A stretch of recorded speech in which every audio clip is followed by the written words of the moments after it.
It's been 8 years since the incident with Dadu. I still think about that night and how I escaped.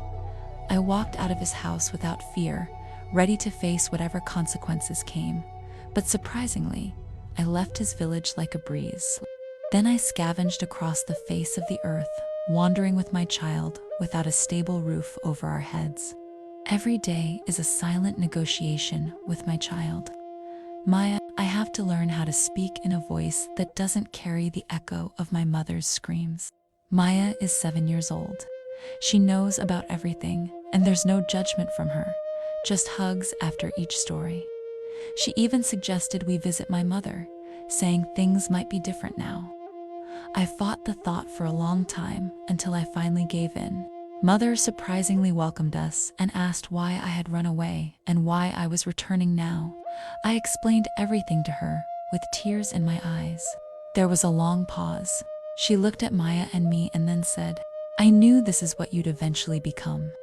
When I begged the traditional deity for you, there was a prophecy that you'd be the end of me. I couldn't give you up, and I couldn't love you. Even your father left me the same night I birthed you. I thought that was you being the end of me, but hearing this now, I'll not be a part of it. You are a killer, and I'm telling everyone." Why did I ever think I could confide in my mother? I asked myself. I held my mother's legs and begged her to please let us leave. My daughter stood quietly watching me beg. Then she disappeared briefly. She came back and headed straight for my mother, and my mother fell to the ground, bleeding.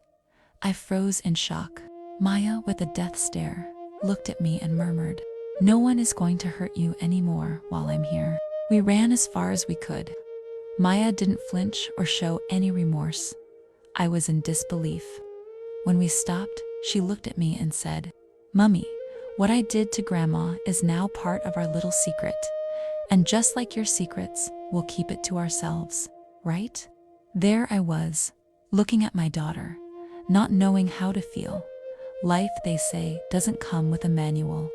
It's written in the ink of our own choosing.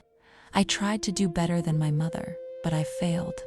I've created a monster who may one day blame me for how she turns out, just as I blame my mother. Someone has to put an end to these generational mistakes. Maybe I will, eventually. Until then, who do I blame? My mother, the deity, my father, Dadu, or my poor, no longer innocent child? The mirror of this life is cracked, but perhaps, somewhere beyond the fractures, there is still a chance for a happy ever after. Or maybe not.